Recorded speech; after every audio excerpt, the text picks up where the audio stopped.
So, WrestleMania 41 is looking quite interesting. Interesting good, interesting bad, let's find out. Because I think that there's a bit of a middle, right? There's a bit of a nuanced discussion when it comes to how interesting is WrestleMania 41 looking. So instead of looking at the event as a whole, right? Because we can talk for ages about the two-night structure sometimes ruining the feel of WrestleMania nowadays, or some of the matches not being built up as well, which ruins the overall feel. Let's go match by match, and I'm going to go ahead and I'm going to give my thoughts on the current builds, and if I am interested in those matches to a WrestleMania standard. So we start off with Jade Cargill versus Naomi. Now this is actually a storyline that I think is very interesting, and it's one that I have enjoyed but not enjoyed at the same time. In the sense that I think it's a good story, and Naomi being a heel is really fun and all of that, but it does feel like they've kind of dragged their tires. They spun their tires for ages, because Jade Cargill got taken out a long time ago, and they didn't really do any like massive teases until Jade Cargill was ready to come back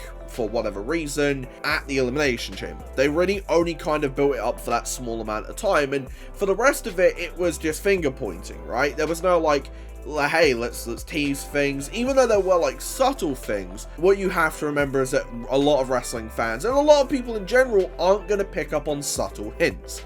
I do still think that this feud is interesting. I do think that there is still a potential for some bigger things in play. I'm not quite sure what those are. I know a lot of people wanted some sort of Bianca Belair involvement. Do I think that's going to happen? Maybe not, but it would have been interesting to see. I think this match is interesting. We know who's winning. It's going to be Jade Cargill. And I might as well give my predictions whilst we're doing this. But this is like one of those matches where I'm like, yeah, it's on the card and I'm interested to see it. But the build has been a little bit lackluster for my taste personally. And I do think that they could have had a little bit more pizzazz going into WrestleMania of all things. Then we have Rey Mysterio versus El Grande Americano. Now, look, I am so on the El Grande Americano gimmick. I think it's really, really fun, but I really need to know what the end goal for this is going to be. I think it's an interesting idea. Are they going to ever, like, you know what they're going to do. They're going to announce that, like, it is absolutely, it's absolutely Chad Gable and all of that, right? But this is a very weird match to have on the card. I'm hoping that this is their way of giving Gable that big, giving El Grande Americano the big moment of WrestleMania. But honestly, I don't know. This match literally got thrown together, this week? So, bear in mind, I'm recording this on the 9th of April. So, when I say this week, I mean it was literally announced on Raw. It's an alright match. And yeah, there's not really much else to it, to be honest. It has been built up because of American Made versus LWO, but still, it's a bit of a weird match to throw in there, to be honest. Not super hyped for it, but hey, if it's just Chad Gable versus Rey Mysterio, then that's going to be a good match. So, you know, it is what it is. I would probably say that El Grande Americano is probably going to win this, but who knows? Who knows? Maybe something happens and, like, he's revealed to be Gable, and because he's Gable, it's like a DQ or something. I don't know. Next up for the United States Championship, we got LA Knight versus Jacob Fatu. Now, this should be a fun match, right? This has been one of those ones where I'm like, I have been watching SmackDown a little bit recently. I'll keep it real. I don't think I've watched a full weekly show in quite a while, because I work early and therefore I do not have the ability to get up at 1 o'clock in the morning or stay up until 1 o'clock in the morning to watch wrestling. So I have been watching a lot of highlights, and some of the main amount of like SmackDown highlights that I watch are Jacob Fatu, LA Knight, you know, United States title stuff. It seems as though it's bloodline stuff with the subplot of the United States Championship. And whilst that's all well and good, I worry that the bloodline stuff with Jacob and Solo is going to kind of push the fact that this should be a really good match for the United States Championship. It's going to push that to one side. I'm interested. I'm hyped, but the build still has a little bit of time, but I'm not seeing it just yet. I do think Jacob Fatu is going to win, unless unless they're going to get so low to do something stupid, but I really hope that they don't. And I just hope that they give Jacob Fatu the win. I think he deserves the United States Championship, so just put it on him. Why not? Then we have a fatal 4-way for the Intercontinental Championship. Dominic Mysterio, Finn Balor, Bron Breakker, Penta. Now, dare I say that this might be one of the matches that I'm personally the most invested in. I like pretty much everybody involved in this match to some extent. I think Bron Breakker's incredible. Penta is one of my top 5 all time. Balor's a great wrestler, and Dominic has been someone who has consistently impressed with his character work and what he's been doing just within the Judgment Day and whatnot. I do like this feud, and I like that it's boiled down to a fatal 4-way. However, I do think that Bron Breakker should win this. I want Penta to win, but I think Bron should win. If I was going to predict, I feel like they might have Dominic win. I don't know why. I feel like Dominic Mysterio might win this match. I think Finn could win, but I feel like they've teased it too much. I feel like if they're going to have a title change, it's probably going to be Dominic, if not Bron's retaining. But I would have loved for it to have been Penta. AJ Styles versus Logan Paul. Yeah, I don't care. It's so weird to say about an AJ Styles match, but I just don't care about this, at all. I will sit here and I will say it, and this is a very, very hot take for some people, but I'm sure a lot of my audience would agree. I believe that Logan Paul is probably one of the most soulless wrestlers currently going, and maybe even of all time. He hits moves well, I'm not gonna lie, but there's no, I've never felt like I've seen him tell a story. And I think for a lot of people, myself included, that is a big problem. You can hit moves all you want, but I'm never really seeing any sort of, intensity or intent behind the moves. It's just hitting moves, right? Styles should win. I honestly don't know who's gonna win, but I would say AJ Styles. I don't really care about this match though. It'll be fine. It'll be fine, but I don't really care. Now we get into a very interesting matchup. Tiffany Stratton versus Charlotte Flair for the Women's Championship. Now, Jesus Christ, this has been I don't even know how else to describe it, but a shit show, to be honest. The build for this match has been so bad.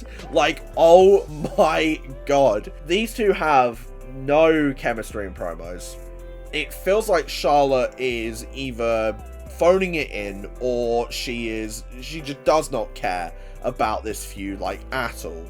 And it shows with the fact that she's trying to deliberately make Tiffany drown on the mic.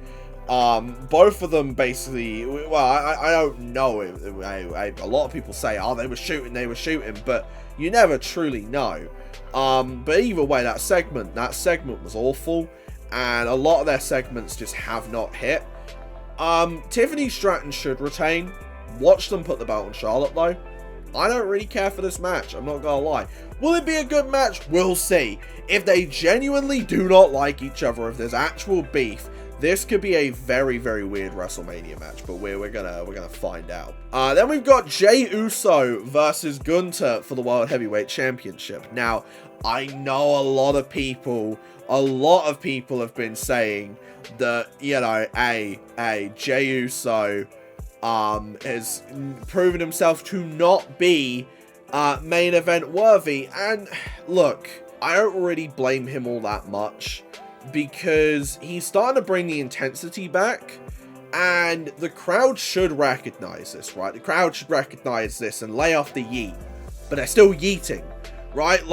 You watched a man witness his own brother get absolutely battered by Gunther, and instead of being behind him with the intensity, you're just shouting yeet at him every 2 seconds. I get that that's his whole thing, or at least that was his whole thing, when he was a little bit more of a cheery guy.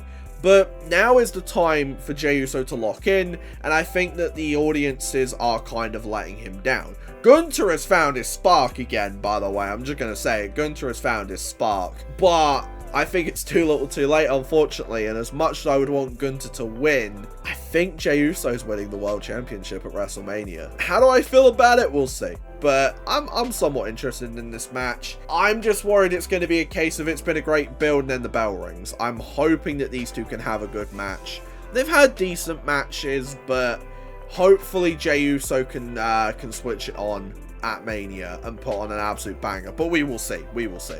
We don't have a graphic, but we've got Io Sky defending against Bianca Belair and Rhea Ripley for the Women's World Championship. I think this has been a bit of a convoluted build, I'm not gonna lie, even though I am a fan of all three involved.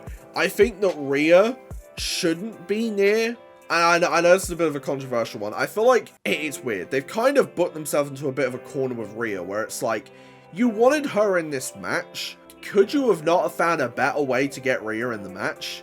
Like, Bianca won the chamber, Io shot the wild and won the belt, which, you know, hey, that's my goat. I'll take that. I'll take that any day of the week. But Rhea just feels like, I don't know, she's thrown a temper tantrum and boom, she's in the match, right? Like, it's fine. And, like, I know these three are gonna cook, but I kind of just hope that Rhea doesn't win. Like, I would like to see Rhea stand on her own 2 feet with a feud that doesn't revolve around the Women's Championship. Just for a little bit, okay? Because I feel like Rhea is still very, very good. And she's still probably one of the highest star powers within the women's division. It's probably the best way to describe it. But I still think they need to kind of step off the gas with her for a little bit. Who do I think's gonna win this? I actually think Bianca Belair's winning. I actually do think Bianca's winning. I would like Io to retain. Bianca's a fine choice. I would not be super, super happy if Rhea won. Right? Like, I like Rhea, but I think she needs to step away from the Women's Championship for a little bit. Maybe get her something else to sink her teeth into. And speaking of triple threats, we got Roman Reigns versus CM Punk versus Seth Rollins. I like this match. I like this idea. I like this feud. The favor is getting a little bit convoluted, and I feel like you're probably going to hear that word from me a little bit throughout this video. I feel like convoluted is the word of the day. But honestly, this feud has been alright. I wish I could say a little bit more about it other than the favor is going to be the finish, whatever it is. If it's, well, we know what the favor is, which is Heyman's in the corner of Punk. I still think that there's more to it, right? I still think there's more to it. The favor is gonna affect the finish of the match, and it's probably gonna be Heyman's now working with Punk, and it's gonna cost Roman and Seth the match. But now they've gotten Seth coming in and saying, you now owe me a favor and all of that. And it's like, I don't know. I feel like whilst it's interesting, I feel like you've kind of lost something here. And it's becoming a little bit too convoluted for my liking. Who's going to win? Seth? I really don't think this is a match where it matters who wins. But if I had to make a prediction, I actually do think that Seth might win. But who knows? Who knows? And then finally, the match that could ruin wrestling forever. We got Cody Rhodes versus John Cena.